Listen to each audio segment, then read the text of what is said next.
Welcome to Wizard Team, a Black magical podcast for Black magical stories. Hi everyone, it's Bayana, Robyn, and Porshèa embarking on a journey through the many fantasy stories written by and about Black people. Currently, we're reading Amari and the Night Brothers by Baby Alston, and today we're discussing Chapter 10. Well, previously on Wizard Team. First off, It's Happy New about Year. to go Woo! down. Pew, Oh, pew. shoot. I guess I don't have like I don't have noisemakers, but like, yay, Happy New Year. It's 2023. Imagine we're like doing the crackers at the little squirrel thing. And the confetti falls. Woo! The emojis for New Year. Boo! Fireworks. Boom, boom, boom, boom. And your phone buzzes. Because you got that's all that's happening. It's a lot. Just imagine in your head, it's like very festive. Yes. Way more festive than the energy at the ceremony that we saw in chapter 9. Yeah. Because as we Peep the discussed last transition. episode. Sorry. So peep the transition. Sorry. As we discussed last episode, right? Amari starts off this whole day, which is supposed to be festive and a celebration of like getting somewhere on your training journey towards becoming an important person at the Bureau, with Bertha waking her and Elsie up so late that they're already like the ceremony is already 5 minutes ahead of whatever they're doing, sleeping mostly. So when she is like talked back to, like, why are you acting like you knocked on my door when you clearly did not? She says, oh, you call me a liar? So she's getting buck with 12-year-olds for no reason. And we had a lot of questions for her, but also I feel like the answer is Mama Peters and she don't want it. So that's where we are on that. Our question is, what is your problem? And when are you going to get it together and why? No, there's a lot of questions. I'm sorry. Because girls are bye. And then the badge ceremony, Amari and Elsie are able to show up and get in front row and like do their thing. And when Amari goes on, I'm sorry, I'm already 4 steps ahead. When they sit there, Amari's already feeling some hate emanating from the statue beside her, and she's like, "What is that about?" Elsie gets on stage. She gets a silver badge and becomes a master inventor, while also have to deal with tokenism, which is like, what is this ceremony? It's supposed to be festive. Then the hater beside Amari and his twin sister, they become like the performance artists that they actually feel they need to be as they go on stage with all the accolades, hugs, and reporters just flashing at them. But the main event, that girl, that's Amari. And why is she that girl? Because even when she shows up last minute, there's freaking reporters ready because she is getting a moon badge, just like her brother. And there's only been 13 moon badges handed out before her. It is that rare. The borough has been around for 700 years. Only 14 of these badges have gone out, and one is now going to Amari. So, you would think, fanfare, festivities, let's do it. But the crystal ball says Amari is a musician. And the way that the auditorium erupts afterwards, that's not a good sign. So here we are. She's a magician illegal. I guess y'all can't see my parentheses, but parentheses illegal. Parentheses illegal. Because that. And then it turns into a Trump rally with people being like, lock her up. Lock her up. Hate it here. That's what the eruptions are. Yeah. And we hate it here. So chapter 10. I want to say, I don't think we discussed the like pictures at the beginning of the chapters. Oh yeah. Some of them like I love repeat, but I really love them. So like this one, they're one of the things that drew me into like the book. I was like, oh, that's cute. And then I remember whenever I was describing it to y'all in the chat, I was like, look at it. Look at these little pictures. It's adorable. So this one's like one of those like door signs that like hang on the doorknob and it says confidential meeting in progress. But yeah, there's been ones every time, and I don't know why this is the first time I've been like, we should actually talk about these. But yeah, so Amari is sitting in a cold room at the end of a long wooden table. She's been rushed off stage and into a conference room by Chief Crow. But Amari is very confused because she's like, I have not been able to do any magic, not even magic tricks for beginners. Like the playset that she got for Christmas one time, she didn't even know real magic existed until like literally 3 days ago. So she's just very stressed, especially because then she Lost. also has heard, we've already like established that magicians are the enemies of the supernatural world. So there's just a lot of questions about like, what does this mean? What's going to happen to me now that this has happened? You know what I mean? So the conference room opens and a half dozen Wait, I just wanted adults. to note Oh, go ahead. that Amari went from being like feeling super isolated, like in this whole experience, because she doesn't know what's going on. Everyone else seems to know what's going on. So her, after having this really big thing happen to her on a big stage, it's going to be like on broadcast in so many networks, to getting isolated once again. Like she just keeps going from isolation to isolation. Yeah, and it's like it's just like enhanced in the way that the supernatural abilities are. When you touch the dang crystal, that's her talent, to be isolated. I hate that for her. And like that moment in chapter 9 where she was like, why did people react to me this way? Like like it's just so sad, and I feel like so sad for Amari. Like, yeah, and that's also the thing I was talking about before. Like our last episode is just like, at the beginning it was just like there's really no reason for her to be treated this way.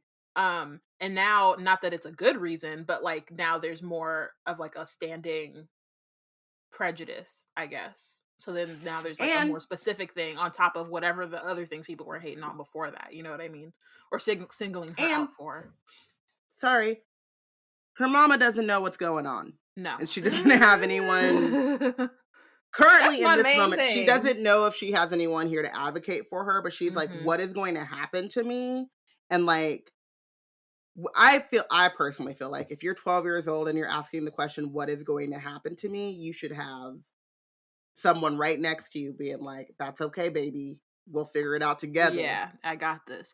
Right. Because like, even in like, I got this, or some, you should have an advocate.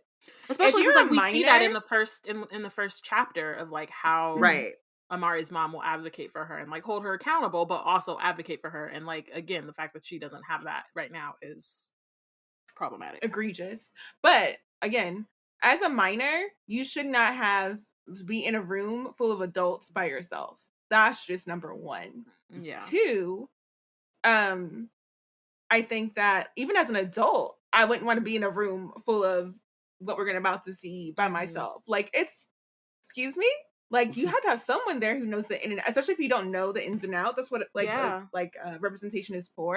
Like, you need someone who knows what's going on with the system and who can help like advocate for you like in an informed way. I'm going in there without any kind of information as Amari is, then how is she going to be prepared to handle anything that's going to be thrown at her? Like, and you know that you're putting this questions knowledgeably. Yeah.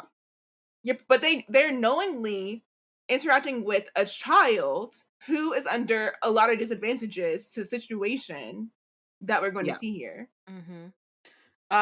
So 6 adults walk in. One of them is Chief Crow. So to her credit, the first thing she says when she sees Amari is asks if she's all right.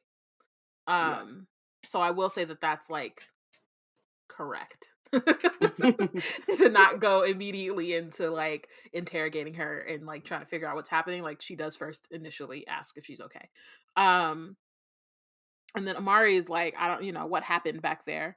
And Chief Crow says that's what they're trying to figure out, but in order to do so, they're gonna have to conduct a test. They ask if they can have Amari's consent, which again is a good question. I mean, or a good thing to ask and to make sure you have her permission, but she's 12. But she's 12, and also she acknowledges that from the looks on everyone's faces, she really doesn't have a choice to say yes. Also, sorry, but they don't explain to her what's happening either. Like, we have to run a test. Can we have your consent? Like, what is the test? They don't say what the test is for. They don't introduce the rest of the people in the room. What's going to happen with the results of the test? Like, you can't, and consent, uninformed consent is no consent at all. we hear about all these like quirky little departments, but where is your Department of Ethics? Because clearly it is non-existent. Non-existent. And very needed. Necessary. Yes, where 100%. is it? So Chief Crow asks Dr. Khan to come forward. He is a jittery South Asian man in a long white lab coat. He steps forward and places a square piece of metal on the floor. And it looks like it's basically like a scale, like, you know, like you're weighing yourself. Mm-hmm. But it's a magic meter, so it's actually, instead of like body weight, it's measuring your magical weight. I guess. So they have her stand on it, and then the numbers rise. It settles on 97%, and then it slowly creeps up to 100%. So Amari is 100% black girl magic. Love that for her. But unfortunately, she's in a room full of adults who are haters. I just, like, there's so many things. It's not even that they're just haters. It's more than that, but it's just like but it's like the level of their prejudice, and how it like colors how little they're able to even like comprehend that they should treat her like a child who does not know what the F is going on, because not only is she just a child who does not know the intricacies of like how this bureaucracy works, but literally she doesn't know anything about this world. So like excuse me, like for all she knows, it's normal to go on stage to a crowd full of reporters, have a crystal ball look is going to break, and then also go be tested afterwards. Like that's just this is supposed to be normal. Or that amount of magic is normal. Yeah, I mean, I think she understands from context clues that it's not, but yeah, she doesn't she doesn't get the gravity of it. Right. Like she's like, I don't know what this means. Like, right. But I'm just saying, like, she could have.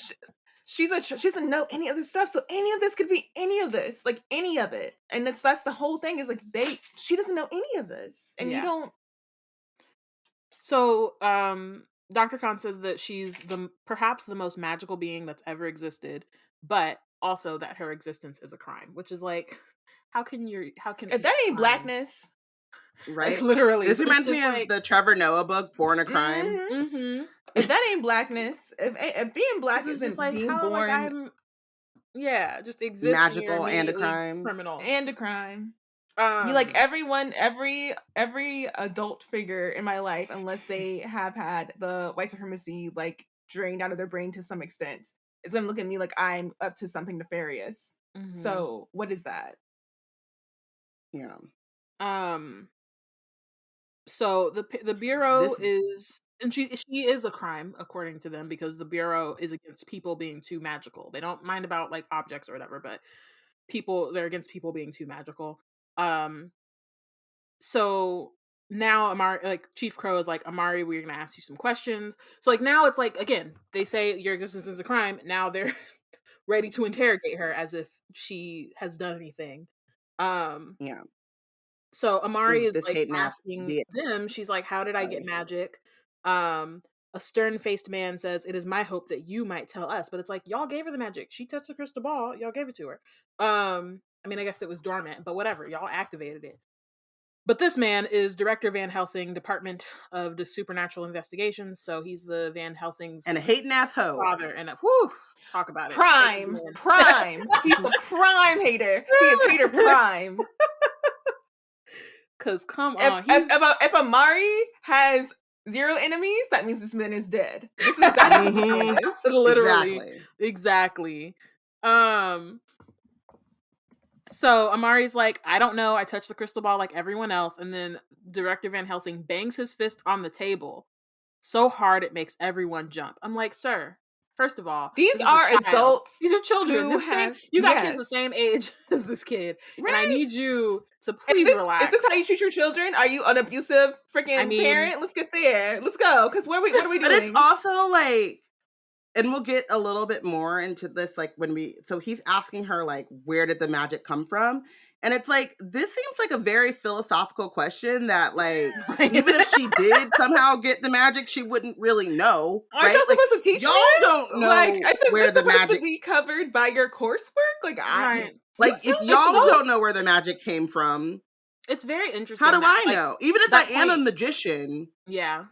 I mean, we'll get like some of the like background on like how the Knight brothers got their magic, presumably, even though I don't really believe that. But like,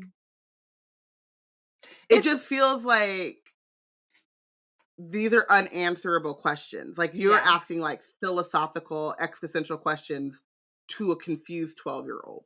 And her mom. But also, it makes the point, like, it's interesting that as we kind of go through this chapter, like, obviously this is something that's never happened before, but like, it's also very interesting how there are things about magic that like these people who are meant to like control it don't know about. Yeah. Like, don't understand. But also like for this man to do questioning this way, in which he is setting up the person who's being questioned to like fail the questioning. Like, why is this man, like, his badge says like director of like their enforcement arm? Like, sir, if this is how you teach your people to like hold interrogations, then this is highly freaking unethical. It should be illegal. I don't know what your legal system here, but if you make the rules, no, it's bad. He even goes so far as to accuse her of the hybrid attacks that are happening in the outposts around the country, which is like, because it's common knowledge that only magicians can create hybrids, but it's like, she's had dormant magic. She don't know what's going on. How is she gonna do that if she don't have magic before she touched the crystal? Also, like, do y'all have no 2 cents? Like, you didn't do any background checks on her. You just let her walk on in. You didn't know where she was a week ago. Right. She was at school. A couple days ago, she was under like restriction until y'all had her come out, and you know what I mean? Like, you could look at her. I would like to think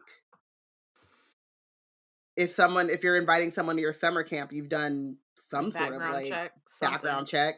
Yeah. So before Van Helsing can like do again any more damage, the door swings open and Agent Magnus steps through and says, "I'm here to speak on the kids' behalf." Which, like, shout out, thank you, like, thank you, because this is not gonna work. Somebody needs to. Somebody needs to be speaking on the kids' behalf. So he comes in with a tall lady with fiery red hair. Van Helsing is not happy that Magnus is here. He's like, "This is a director level meeting." Magnus is like, I don't care. I do not care. Even though technically Van Helsing is his boss. But still, you're not just gonna ambush this kid. Like, come on. But if all these directors are in a room and they're allowing this man to make all these unethical questioning tactics, then maybe y'all need some people who are not directors in a room. Because, excuse me, why do you have free reign to just do whatever the F you want to say to Amari? Also, though, I was thinking about the fact that, like, another reason why you shouldn't make, like, mythical hero figures out of your officers is that, like, Van Helsing is Magnus's boss, but, like, Magnus is the one in the brochures looking like a superhero. Right. So, what, you gonna fire him? Right. Like, you know how much money it's gonna cost to print up the propaganda to, like, you know what I mean? Like, he has a lot of influence and power because y'all have propped him up to be a hero. Yeah. Crow is like, let Magnus in because he was close to Quentin and so might have more information. And then they have the other woman with the red hair. Her name is Agent Fiona. They have her, or they ask if she can read or reveal Amari's intentions. So we find that this is her power, is to like read people's intentions, which is kind of dope, not gonna lie. I wonder what her like talent was before she got like enhanced or whatever. But also, is that kind of similar to Elsie's auras? Like, I wonder how close. Yeah, it seems kind of or like, it seems kind of similar, but I feel like I would say except Elsie's is like, Elsie has magic, you know what I mean, before. So like her talent is enhanced to a different magical ability, but like the aura was kind of innate in her abilities as a were-dragon. But I also think your aura is more of like what is like your intention behind it, right? Like, so like you could see like Elsie would be able to like read Amari's aura and see that she's worried or see that she's, angry when she told her about like being able to read auras, but not understand that she's like angry because she feels like violated, right?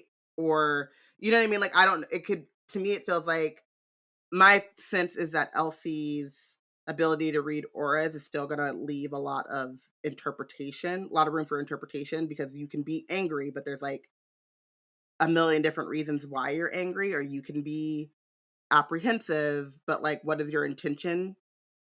So aura is like more emotion, and intention can kind of give you a sense of like plotting, planning type of. Okay, so she's checking intentions. Well, again, Fiona also is like kind, very chill when interacting with Amari. Tells her there's no need to be frightened, and says, if you'll allow it, I'm going to check out your intentions for being here. You'll feel yourself go still for a bit, but that's the worst of it. So again, she's like setting up expectations for what she's going to feel before just like doing magic on her. If you've truly got nothing to hide, says Director Van Helsing, then you'll have no objections to our proving it. And I'm just like, please. But also, please find the nearest cliff and just... Fiona is the first adult who has taken the time to explain to Amari the procedures that are about to happen in this moment. Right, because with the magic meter, they were just like, stand on it. But also, like, the Ware, I think is what his name was, the one that she first met whenever she had to show up in that designer suit. Oh, yeah. He didn't even explain what he was making her put in her mouth without sanitizing it first. So, like none of the adults but Fiona have actually been like, oh, let me explain what's about to happen to you, since she's been part of this world. I also think it's really interesting that, like, I was thinking about this when we talk about, like, who gets to decide, like, what's violent or what's bad or what is, like, moral. And the idea that, like, if you have nothing to hide, you should have no problem with someone, like, invading your personal space and your privacy. And, like, you know what I mean? It's like, maybe I don't have anything to hide, but I don't understand this magic. I don't have anyone advocate. I'm 12. I've grown up and been taught to, like, not just, like, let adults touch on you. You know what I mean? Like, there's a lot of reasons beyond guilt why someone would be hesitant to allow this thing. Especially because, like, for Amari, like, her intent is to find her brother. And so she already understands too that, like, they're keeping all of that stuff confidential. So she had kind of decided when she spoke with Elsie last night, like, or the night before, that she was going to have to do more work to understand and uncover what was going on with Quentin.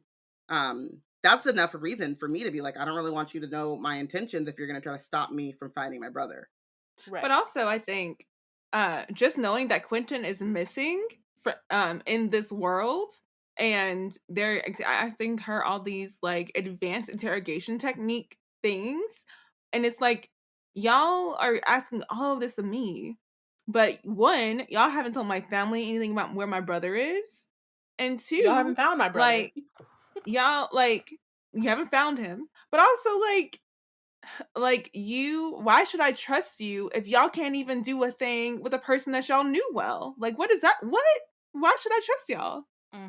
But you know what I just thought about too is, like, who's to say that the Bureau isn't the one keeping Quentin? What, you know, exactly. If Amari has all of this magic, maybe they find out that Quentin has magic and they're the ones. You know what I mean? For all she knows, yeah. Yeah, for all she knows is what I mean. Like, you know, so it just brings up a lot of reasons. And, like, you know, again, she's Black. She ain't just gonna be trusting the state like that. I don't care if she is 12.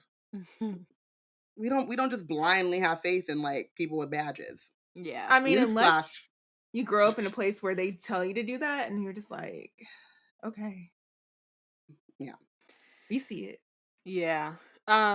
So Fiona reads her intentions, and is basically like, they might as well be as big as the neon. She says they might as well be in big neon letters across her forehead. They're so easy to read. First off, she's ready to bolt for the door if she's not treated fairly. And second, she's here to find Quentin. Like, those are her main things. Fair representation. Exactly. But of course that's not enough for Van Helsing. He's like, oh, any magician would be able to deceive you or whatever. So first it's like, if you didn't have anything to hide, you would have no problem with y'all doing this. And then it's like, now that these results aren't what I want to hear, you were able to you're lying or manipulate them anyway because of who you are. So like, moving she's like the field post. Lose. Yeah, moving the goalposts, lose situation. He's the worst. Then he's like, then he decides to get offended because he's like, do you think there's something you could be doing better? My best agents were on that search. And it's like, yeah, but Amari doesn't know that. She doesn't know anything. She literally has no clue. She just got here. So she got here to be like, I'm looking for my brother. She doesn't know. She just found out about the agents last night in the little brochure or whatever. Like, so she doesn't know what y'all have done. You guys won't tell her. But also, quite frankly, if this is how y'all are freaking handling things, y'all just gonna bombard people with questions willy-nilly and act like they're freaking presume them freaking guilty before you even give them any like leeway for things, then maybe I do question how you've been running your investigation. Perhaps I shall. Right. So Chief Crow's like, we're all sorry about Quentin. I'm relieved to hear that Amari means us no harm. But there's still the troubling matter of how she became a magician. Apparently it's been more than 2 centuries since the last rogue magician emerged, and he quite famously blew himself up. So how is that supposed to help Amari in this moment? Like, y'all are just throwing things that are going to make her more. She's already an anxious child. She's even more anxious by all the hateration she just went through in the ceremony, and she's even more anxious of how y'all are freaking treating her. And she feels like, she says, like, the description of her, like, is her like just like being anxious and like shaking, and it's like, what? Like, are you serious? Like, she's shaking under your like interrogation, and you're just like, oh yeah, well, the last magician we know of exploded. Are you serious? Well, they're not trying to make her feel secure. That's not the point. I mean, that's clear, but like, y'all can like, they don't have even the barest, like, this is a child. I just they don't care. And it's like, so then this other dude, his name is Director Crypt, and he's obviously from the Department of the Dead. I just got it when you said Crypt. I hate it. I love it. I hate it. Crypt, but sometimes sometimes it's fun whenever you read the thing aloud that you like. That's when it like gets it like makes sense in your head, or makes sense. So he's like, the Bureau only has one policy for dealing with magicians for over 7 centuries. Lock them up and throw away the key. And I'm like, sir, again, this is a child. A few of the other directors agree. No wonder why you have such a bad relationship with magicians. Okay, literally, because y'all are literally just like, this is how y'all react. This is how y'all react immediately, as opposed to, if you're immediately going to criminalize somebody, then like, what else do you expect them to do? Just for existing. And how and then their existence is a crime, you lock them up, and then you expect them to not be angry and resentful about that? Like, but like, as far as y'all know, this is the only magician you've heard of in centuries. But there can be other magicians out there, because they know how y'all gonna react. So why would they show up on your radar? You don't know what may going on under the scenes. Like, why would they come and go through this? Like, no one wants to be put to the 3rd degree just because of how their abilities show up. And I literally wrote a note here that's just like, ethics exclamation mark, informed consent exclamation mark. Mama Peters! Exclamation mark. Literally, somebody get Mama Peters on the phone, child. Like, this is on the line. Okay. Over here, lock them up and throw away the key. Where's Mama Peters? Your mama? So the directors are nodding in agreement. One director, nodding in agreement about lock her up. Well, not only that, Director Focus of the Department of Magical Sciences suggests that she be taken to the lab to be studied. So it's like getting very informed consent. Where is my mama? Where's my mama? Very extreme and like really problematic. Magnus is like, over my dead body. It's getting very heated. In the words of Beyonce. Please, everyone, just calm down, says Chief Crow. We need to be thoughtful about how to proceed. And then Magnus is like, can I start by acknowledging that the kid's supernatural ability didn't pop up as evilness or spite? Sorry, sprite, hello. As evilness or spite. I had a question. Has that happened before? Like, do people's ability to possibly pop up somebody's in, like, talent could be evil, somebody's talent could be pettiness. Malice? I feel like if somebody had a talent for being petty, like it could, you know what I mean, like it enhance into like villainy, maybe potential. Like, what is supernatural villain, right? Cruella in parentheses, illegal.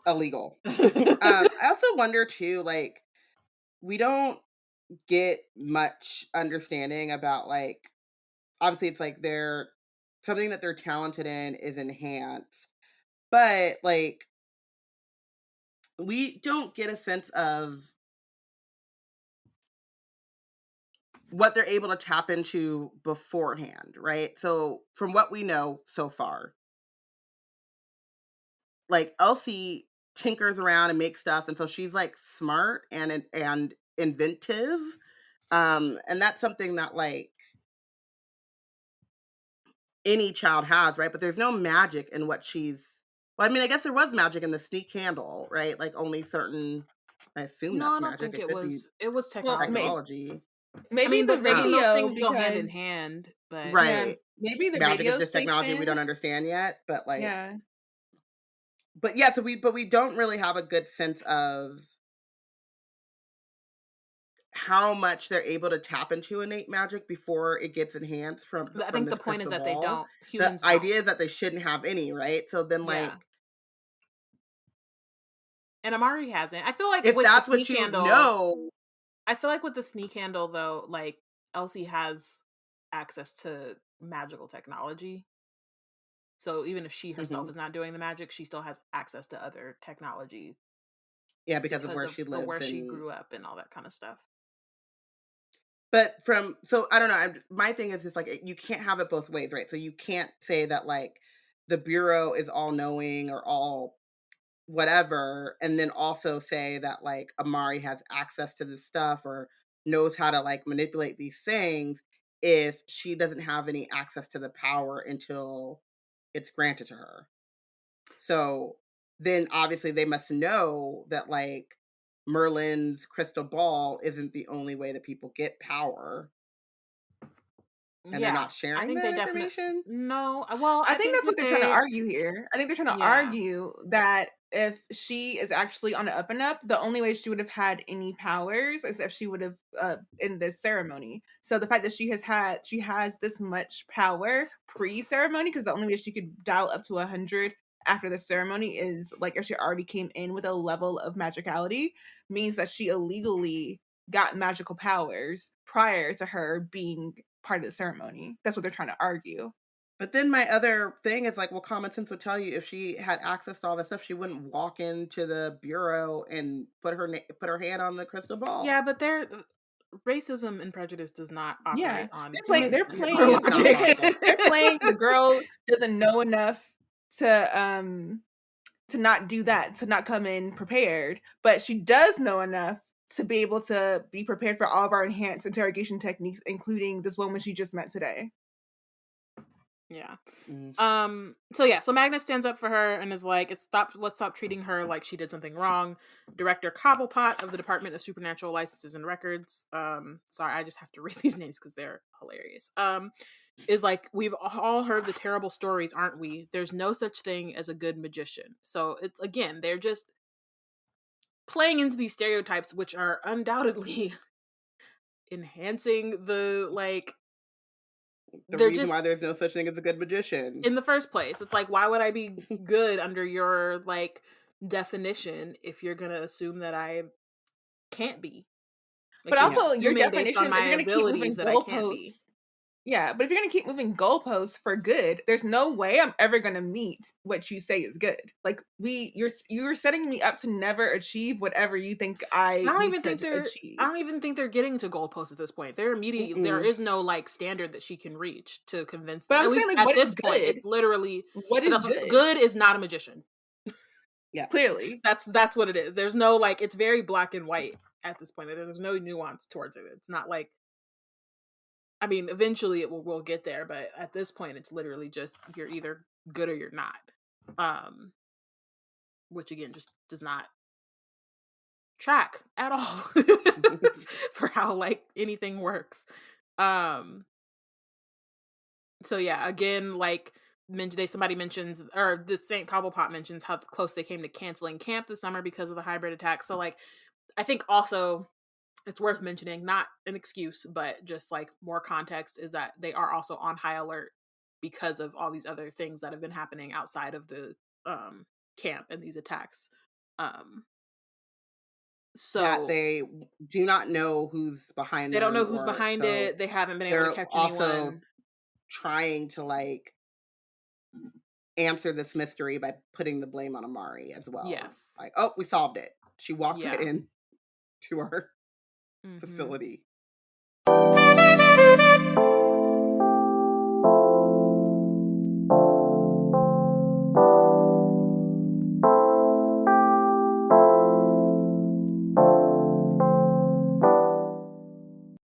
Wizard Team is brought to you by Black Nerds Create, a collective providing content through the lens of critical and creative fandom.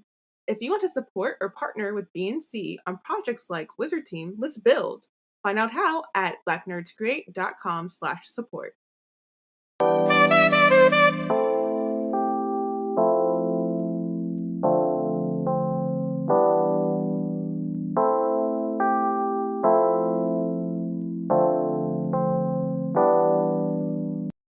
Hey there, Ryan Reynolds here. It's a new year, and you know what that means. No, not the diet. Resolutions.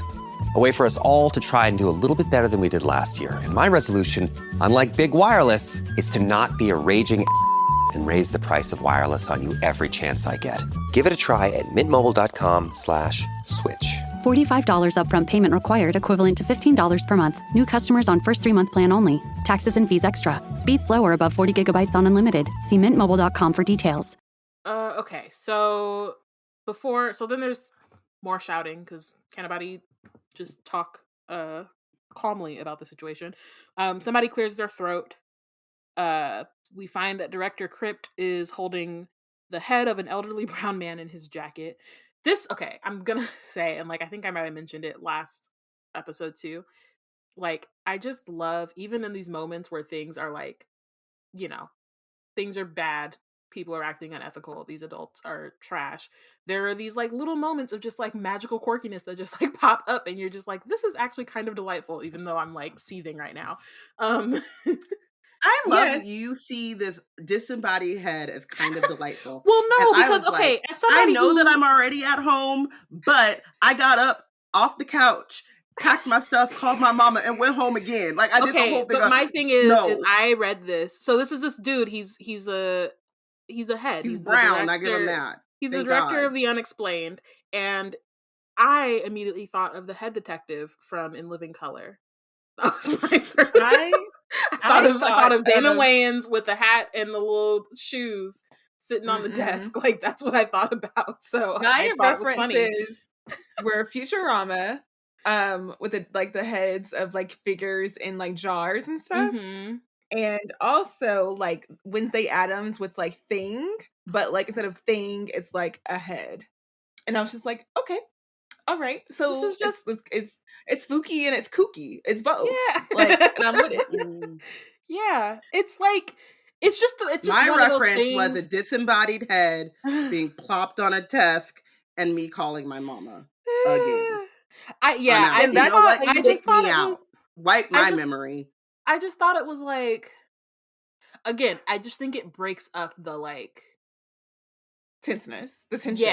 Yeah, it breaks it up a little bit. It like gives you a breath in the like we haven't resolved anything. The conversation is still happening, but it just kind of takes you out for a second and be like, okay, we're still in this like magical world that is shocking, but Okay, cool. Like, you know what I mean? It kind of helps to ground in the world, Mhm. gives a little reprieve before we go back into nonsense.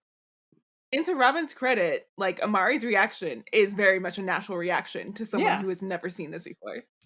She says, where's the rest of you? And then dude is like, back in my office taking a restful nap. So he used to have flexibility and then it became detachability when he touched the crystal ball. So now I guess he's just like, I don't feel like walking. I'm gonna sit my head. Oh, I know this is a like code red, you know. This is like a serious situation, but I'm trying to nap, so you just got to take imagine being that was my second friend. thought, though. My second thought was like, why is and Director Crip is just fine? Like this is an arrangement that he just likes to do for his friend. He's like, yeah, like I'll carry you. I don't mind carrying your head. Let's go. You go into that he thing. Stayed hidden. He didn't pull him out of the coat as soon as they walked in. He's been holding him there in his coat. And I'm like, he just like pulls out his coat. He's like, "Get in, loser. We're going to the meeting." Like, is that what happens? Like, what are we doing? It's honestly, it's hilarious. It's so funny. I would never be this man's friend. Ayo, since you go into that thing, can you swing by and pick up my head? No. Walk your lazy behind. Absolutely not. What do you mean? But like, so funny. Did you wash your hair? Because last time I took your head to a meeting, I had grease that I couldn't get out of my coat for 2 weeks. No. But clearly he wouldn't know you, because if he knew you like that, you know what I mean? He would like, oh no, Robyn don't go for that. Like, and the last time she saw something disembodied, she'd like freak the F out, act like she was come back to the bureau ever again. If it was sabbatical, she was not with it. So I would never, you know, he would never be his friend. He would never ask you. Oh, it's so funny.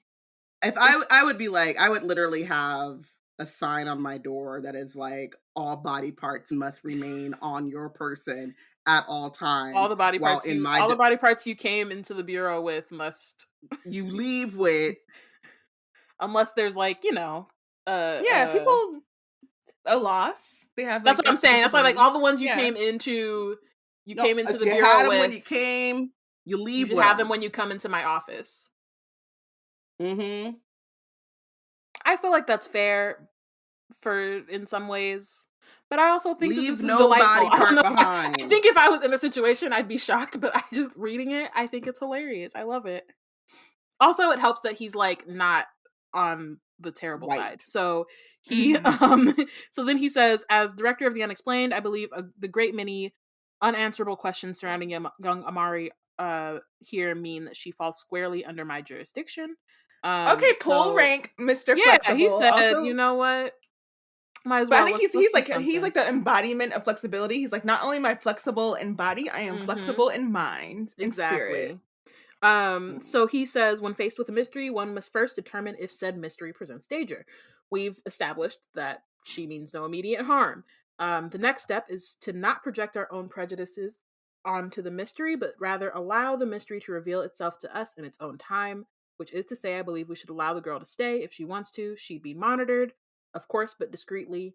Also, it may be prudent to explain to her exactly why a magician has caused such a commotion. This man, listening. He did not leave his ears at his office, okay? No, he brought his ears with him. He said, I need to hear what's going on here and come up with a good, important, like, something that's just rational. Like, we're just sitting here with all these shouting adults. And I think that's like came through and was like, okay. Detachment, right? Like, he's able to, like, emotionally detach as well. Like, you were talking about with flexibility of mind. Like, he's also able to, like, be detached and, like, be like, okay, well, let's treat this like we would treat any other mystery, and not assign motive or guilt, especially when we already know her intention, because we just read about it or whatever. But like, he still needs to put his head back on his body. I just that is out of pocket. It's unacceptable.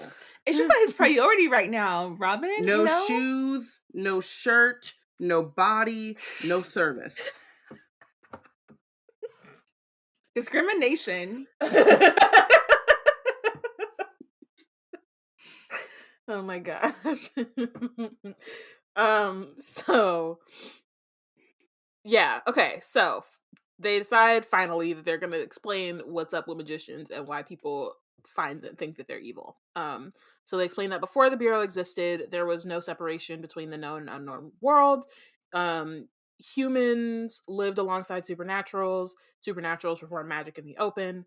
But with all of the magic that existed, humans didn't have any. Until the Knight brothers, Sergei Vladimir and Raoul Moreau, they were like, nah, this ain't fair. I want magic. So instead of getting the 35, so it says they weren't satisfied with the 35% magicality of a common elf or even 50% of wait a a minute, hag. Yeah. Merlin, this is my thing. Not Merlin himself. Yeah, Merlin is an we elf, didn't mention that Merlin is here. We didn't mention that from last on page chapter. 30. They mentioned that Merlin is an elf. Merlin is out here running with 35% magic. Amari, I don't know if he's a common elf, so he might have a little bit more. Okay, still running through with. He definitely doesn't have 100% negative magicality. 50% magic. And Amari's coming through with 100%. Black girl you know magic. What I'm saying? Black excellence. Exceeds any measurement, okay? Bye. Not even Merlin himself can say that he can he can't even body Amari. But that's how Amari's magic is. You can't even spell Amari. Anyway. Okay. Not even because of racism. Just because okay. So instead of, they didn't settle for 35 or 50, they gave themselves more power than any single being has a right to possess. Gave themselves. Like, how do we know that though?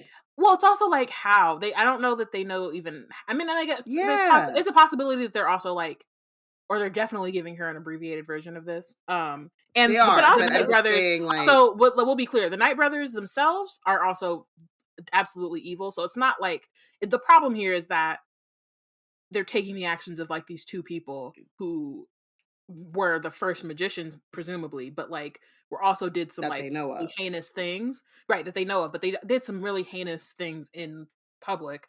Yeah, but they're attributing that to the whole. They're attributing that to all the magicians that have come after them. Yeah. So, but my thing is like also like giving percentages and like they had more than any right person should possess. How much do you know they had? Honestly, like was it measurable? Because I think it was probably with the when would they allow you to measure them? We don't know that much about them, but they seem very dramatic, and so I could see them stepping on a magic meter like, look at me. Yeah, the big boss, 100%. Well, I don't think they had 100%. 97% magicality. Come see about 85, me. Like, 86 up in here. You know what I'm saying? Like, come on. The way you said that, I just now think of the Knight brothers as being like the hoteps of the magical world. 95% magicality. Grand Rising. And oh my god, Grand Rising. Did magician. You deserve more. We was magicians. Like he's just I also want to talk about the fact that they conquered old age and death, which I just feel like, why does I don't know if we. It's like, so annoying. What is up with all these evil people? And I mean, you know what?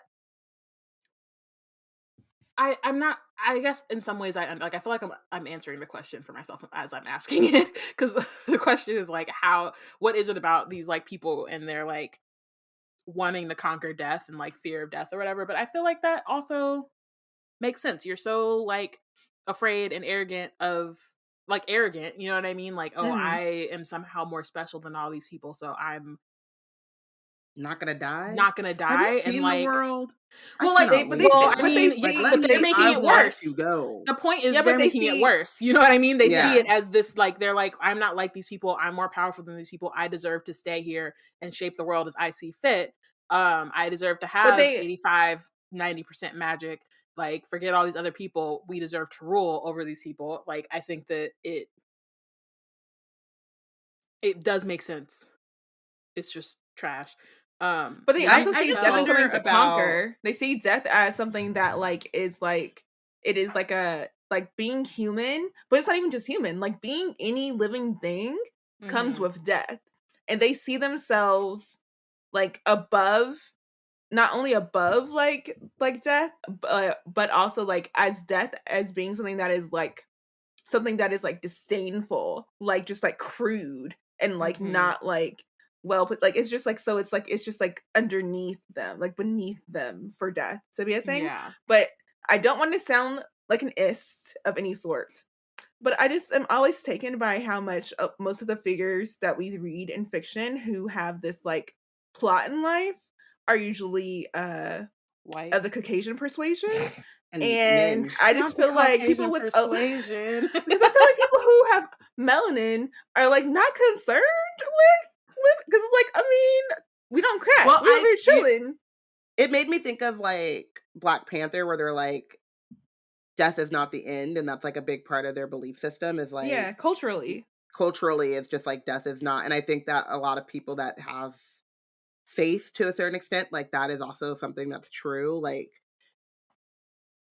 death is not the end, and it feels like a large part of this world beyond like the magic is also like the marrying that with technology. And like you see a lot of people who don't believe in like a higher power, or if they think that like magic is the highest power, then like it does kind of make sense that they don't have a belief system that like imagines another plane of existence or a second life or beyond. So that kind of makes sense to me. To me, it's just, I'm not trying to be old and dusty. I'm not trying to with like vampires, right? Like they have to like change their like vampire. So literally, they have I'm not trying to drink blood to live forever. Drink the blood of innocence. Like I'm not blood trying to turns I'm my not stomach. like what does that do to my blood pressure? What kind of like, you know, like extra, like is that gonna give me the itis after I drink it? I have to go to sleep. Like I don't know. I'm just not trying to imbibe on that. I'm not trying to do none of that. I just want to live, and then when it's my time to go, it's my time to go. This is me personally. But also, like, you've made peace with that. And, like, as we were saying, I'm trying to get out of here as quickly as possible. Yeah. People, but there's a lot of people who culturally not made peace with that. But I don't Why can't they go find another planet? Spend that time searching the cosmos. That's what you would do. Fix global warming. That's what someone who has any care for humanity would do. It just seems... They're at 85% magic, Robyn. They're above. They're not human. Cliche. Forget human. You know, I just don't want to be a cliche. I don't want to be a cliche. They said fuck humanity as a set. I know that Delia's going to hear this and be like, that sounds like a 4 talking. But I okay. I just don't want to be predictable like that. That just seems very basic. Yeah. No one accused them of being imaginative original or creative. No, just evil. No. Yes. So Fiona picks up where Crow left off. Clearly the supernatural folks didn't take kindly to humans terrorizing the land and upsetting the peace. Humans and supernaturals banded together to bring down the Night Brothers. It seemed hopeless until my ancestor, says Director Van Helsing, because this guy, Abraham Van Helsing, drove a stake through Vladimir's heart, a blow that sent Moreau into hiding and scattered their forces. It's just like, bro, please relax. Like, you didn't do that. This was so like why 1,000 years excited? ago. Like, can you chill? I ain't got nothing to do with you.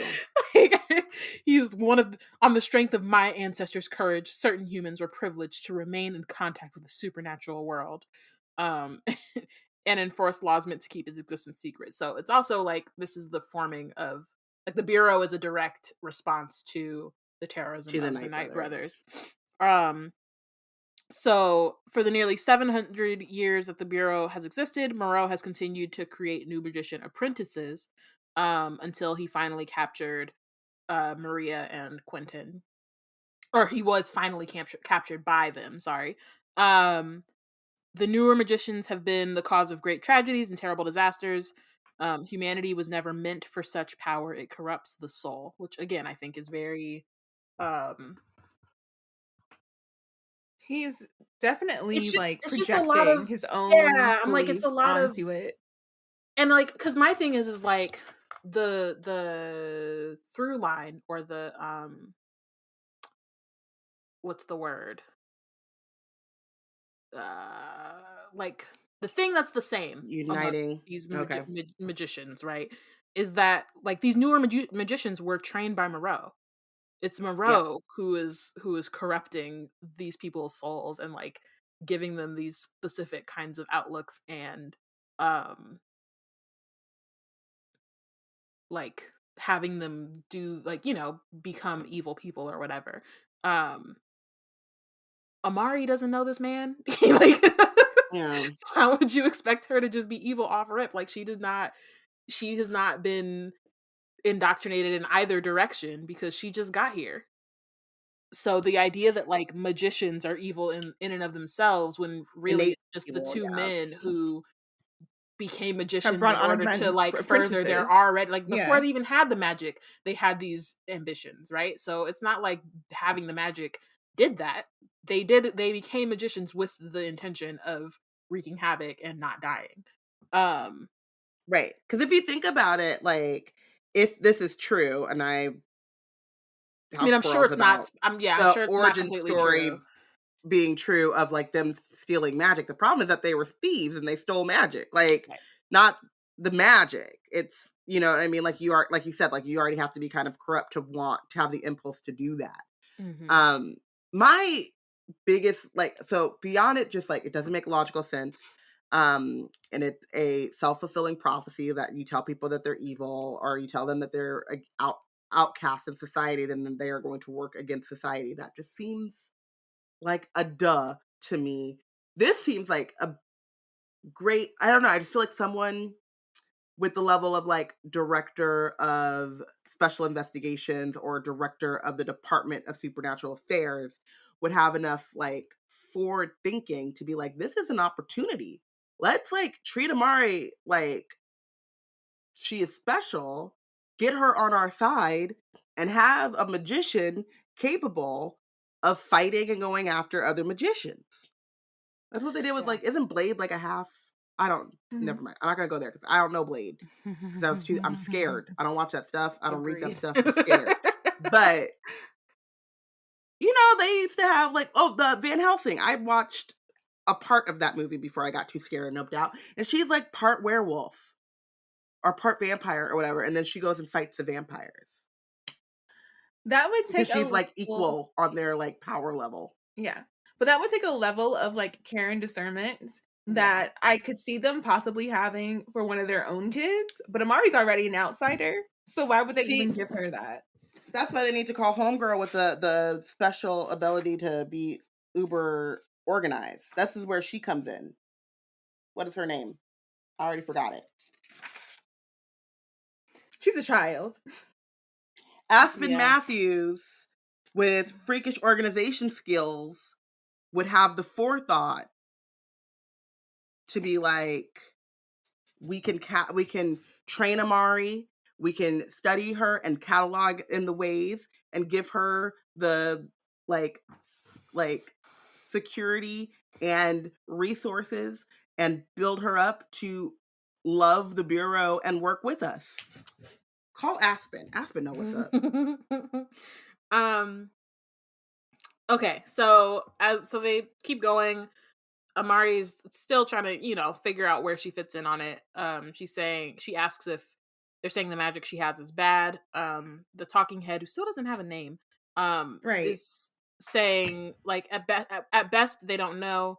At high concentrations of magic, they don't know what effects it will have on her now that it's active. Like then they kind of talk about the crystal ball and how it shattered, but then Director Focus, says that there actually is no damage to the crystal ball. And the magic. Wait, sorry. I know we're trying to move, but this is when we learned that this is Merlin's crystal ball, and that Merlin is apparently alive. And I'm just like, what? Is he not a magician? Right. No, he's an elf. He's an elf. How old is Merlin? Like, is elfishness not? Is just I think it's different. They have. I don't know. I don't remember how much they like explain about elves, but yeah, he has a different power set, I guess. But this man, Merlin, is still alive. But also, and that's what I wanted to rest I think that's the thing. Yeah, he's still alive, definitely. But I think that's the other thing is that he's a supernatural being inherently. Mm-hmm. Like he's not getting his magic from the crystal ball. He's already supernatural, and so whatever magic he got. I think the idea is that magic corrupts humans specifically. So yeah, so the crystal ball is actually fine. And Director Focus says that he thinks that Amari is an illusionist. That's like the kind of magic she has. And if she possesses any other kind of magic in addition to this, such as what's necessary to create hybrids, it remains to be seen. So again, they don't have any proof at this point that she is. And it also begs the question of like there's different types of magicians or different specialties of magicians, and like one of the things that I wondered, because Amari was worried about like she didn't know what her talent was, and I was like thinking, is that a talent of imagination and imagining a better like future, or, you know what I mean, like having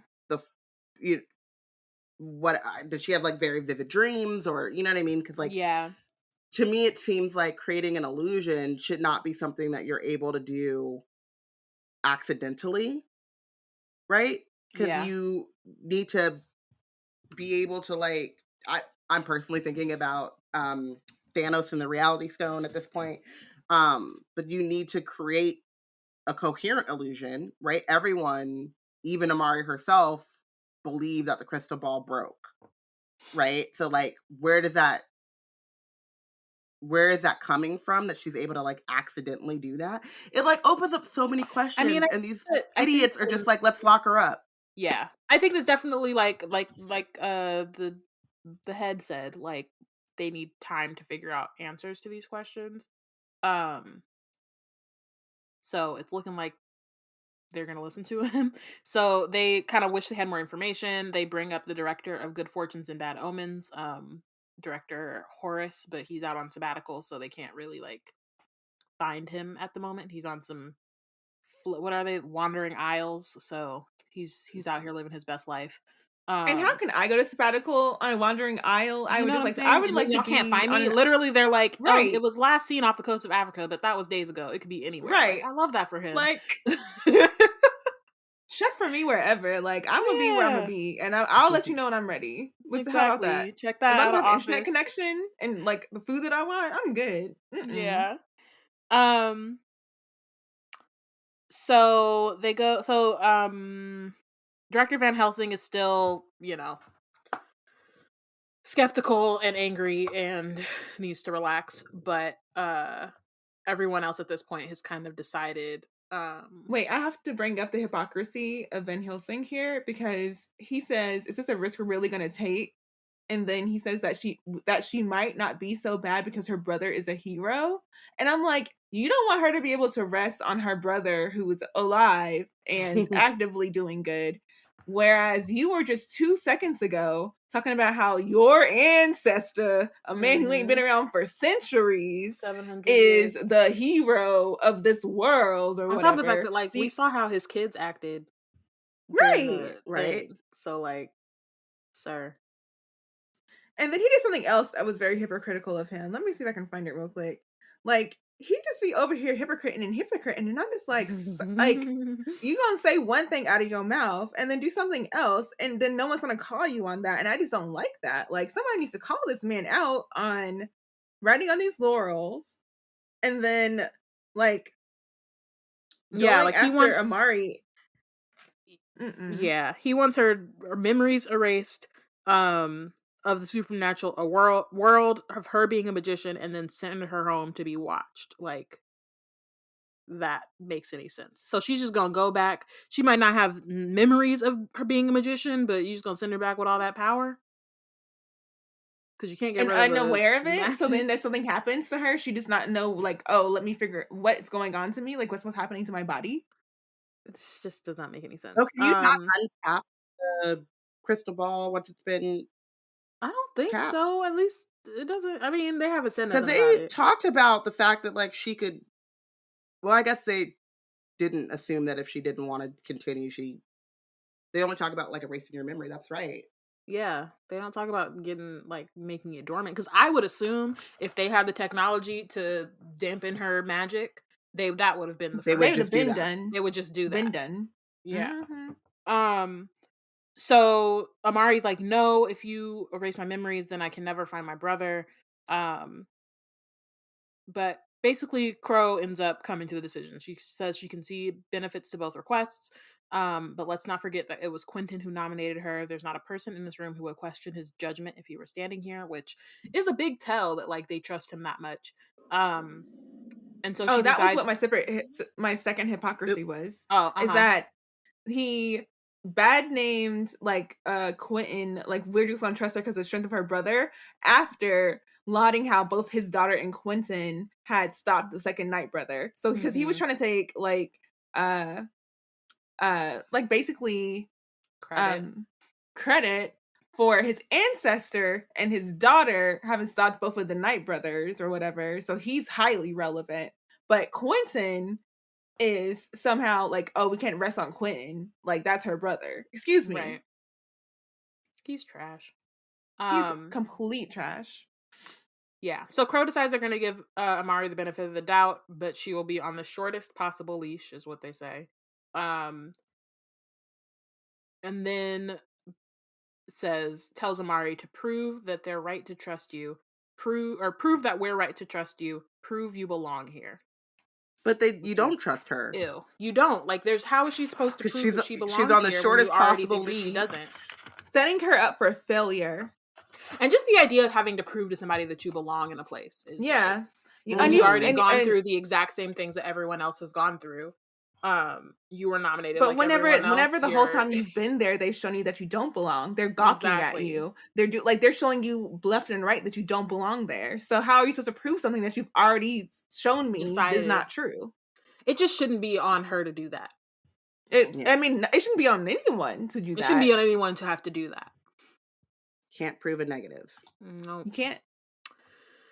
All right, real MVP of the chapter. I said Magnus for coming in there and being like, I'm here to speak on her behalf. Like, at least some adult in there from jump came in with the intention of like standing up for her, and his little energy for that first night wasn't messing with that. But now I'm like, okay, you are him saying that was the first and last favor from him. I was like, oh, this man. But this isn't a favor. Yeah, exactly. But it's also like this isn't a favor, so you can kind of see more of his like morals. You know what I mean? And like who he is as a person. It's not just like, oh, this is because you're Quentin. It's also because like, nah, this is a child, and she should have someone who stands up for her and represents her in these kinds of situations. So. I said Fiona for the same reasons. Like, I think that like Fiona's like we said, the first person that tells her what she's gonna do before she does it. Like, is very like calming. But then there's this line.